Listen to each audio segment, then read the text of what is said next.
Alors, on va continuer notre petite exploration du monde et de l'univers du jeûne. Aujourd'hui, j'aimerais aborder la question de est-ce que je vais mourir de faim parce que je jeûne? Est-ce que le jeûne risque de m'affamer dans d'atroces douleurs et de provoquer la mort? Alors, non. Alors, je rigole quand je dis ça, évidemment. Ce n'est pas drôle. On est très nombreux à avoir cette peur à l'intérieur de nous. Hein, je vous vois sourire, moi-même j'ai envie de rire, mais en réalité quand on se met dans les conditions du jeûne, très souvent on a quand même cette sensation de se dire mais est-ce que je me mets pas en danger quand même? Est-ce que c'est pas un peu dangereux quand même d'arrêter totalement de manger? Combien de temps je vais pouvoir rester comme ça sans que mon corps entier se mette en alarme et me dise mon Dieu, ça y est, tu risques la mort.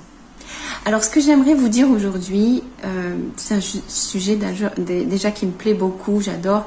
Et non, effectivement, le jeûne ne va pas entraîner la mort. Un jeûne, évidemment, je vous parle d'un jeûne d'une personne dans des conditions normales, qui est suivie, etc. Je vous parle d'un jeûne encadré. Je ne vous parle pas d'un jeûne forcé où on se retrouve dans une situation de naufrage, par exemple, ou de cataclysme naturel, tremblement de terre, etc. Où là, on rentre dans des cas de figure dans lesquels on n'est pas dans des conditions normales. D'accord? Je vous parle d'un jeûne normal. Hein. Le corps humain est tellement bien fait, bien organisé, que en particulier le corps humain, mais aussi les animaux et surtout les animaux à sang chaud, nous avons des réserves nutritives pour permettre la survie du corps humain. Donc même si tu te coupes de toute forme d'alimentation, en fait, tu ne vas pas mourir comme ça dans les heures qui suivent. Bien sûr que ça a été documenté par les scientifiques depuis les siècles précédents et je vous recommande d'ailleurs la lecture de Herbert Shelton qui est très très connu dans le domaine du jeûne pour avoir fait un travail considérable sur cette question de le jeûne auprès des animaux, dans l'être humain, etc. Je ne vais pas rentrer dans les détails maintenant. Mais ce sont des informations qui ont été prouvées scientifiquement, c'est pas juste des paroles en l'air. Il y a des périodes où le jeûne est un jeûne parce que ça fonctionne et le corps humain a des réserves pour maintenir la vie humaine et procéder au processus de nettoyage que le jeûne permet de faire. D'accord? Quand on sort de ça, qu'on va trop loin, on rentre dans une autre étape qu'on n'appelle plus le jeûne, mais ça s'appelle de l'inanition. On rentre en état d'inanition. Donc je vous prie de bien faire la distinction entre le jeûne, je jeûne, jeûner et je rentre en état d'inanition. Ne pas confondre les deux. L'état d'inanition, si ça reste tel quel, s'il n'est pas pris en charge, entraîne la mort. Le jeûne n'entraîne pas la mort. Alors, comment ça fonctionne?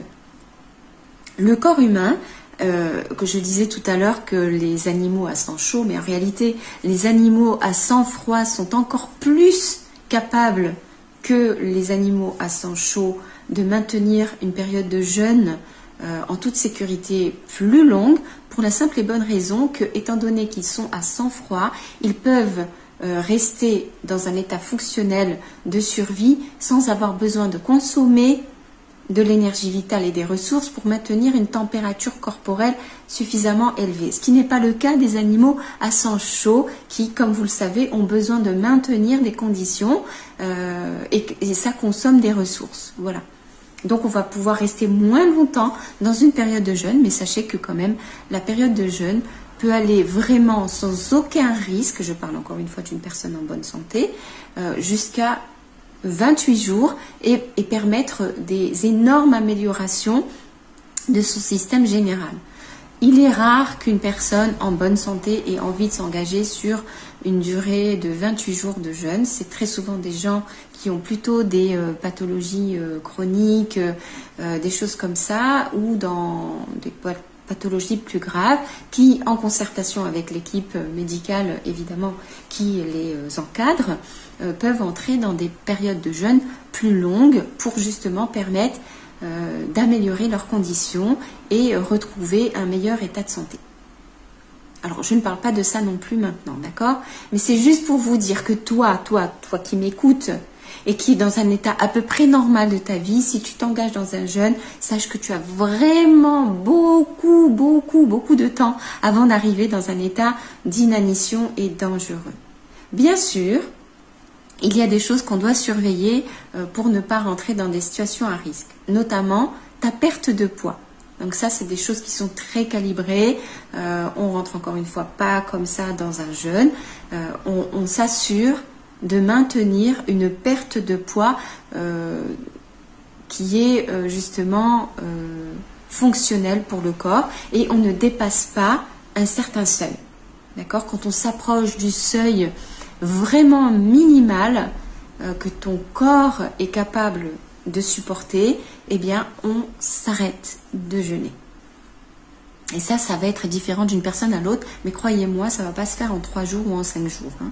Donc, vous avez vraiment le temps. Donc, qu'est-ce qui se passe? C'est que le corps humain va utiliser ses réserves. Et le corps humain a des réserves, fort heureusement, disséminées un peu partout, même à l'intérieur de la cellule. Ce qui fait que, quand vous arrêtez de manger, eh bien, vous n'avez plus d'aliments en transition dans le système digestif. Et c'est ça qui vous fait peur. Parce qu'on a tellement l'habitude au quotidien d'avoir un système digestif qui est en permanence en train de travailler que l'arrêter totalement, ça veut dire aussi ne plus aller à la selle.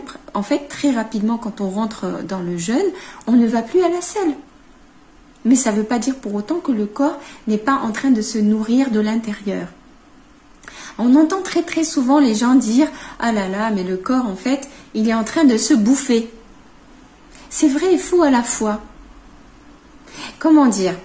Quand on rentre dans l'état justement dangereux de l'inanition, quand on sort de l'état de jeûne pour rentrer dans l'état d'inanition, c'est ce moment où effectivement le corps a utilisé tout ce qu'il avait à disposition donc pour maintenir le fonctionnement réflexe de la survie du corps humain et il a consommé toute l'énergie qu'il avait encore disponible pour faire ses étapes de nettoyage. Il n'a plus de réserve. Il est obligé d'arrêter. Même s'il n'a pas fini de nettoyer ce qu'il y avait à nettoyer, il n'a pas permis la guérison par exemple, eh bien il est obligé de s'arrêter. Mais comme lui, il ne peut pas s'arrêter, c'est là où on peut rentrer dans une phase de danger et c'est pour ça qu'il est très important d'être encadré pour ne pas du tout rentrer dans cette zone-là. Le corps humain va continuer parce que lui, tant qu'il est malade, il veut guérir. C'est son objectif. Il veut maintenir la vie et il veut guérir aussi. Donc il va commencer à consommer, on va dire entre guillemets, les organes intérieurs. Les muscles qui sont dans les organes. Il commence à consommer les tissus organiques. Et là, on en arrive dans une détérioration qui est rarement, voire impossible à résorber et revenir en arrière. Mais avant d'arriver à cette phase-là, je vous assure que il y a vraiment beaucoup d'étapes, fort heureusement, et beaucoup de signes qui nous permettent d'éviter totalement ce genre de risque. Donc le corps humain va utiliser d'abord les graisses, d'accord? Il va utiliser l'énergie, les graisses, le glucose, donc le foie va vraiment donner tout ce dont on a besoin pour cette étape de nettoyage, de purification. Et tout ça, je l'ai expliqué dans une vidéo précédente hein, sur les processus de nettoyage, comment ça fonctionne, à quoi ça ressemble. Donc, il va faire ce qu'il a à faire et puis quand il n'a plus suffisamment, il va effectivement aller consommer les protéines.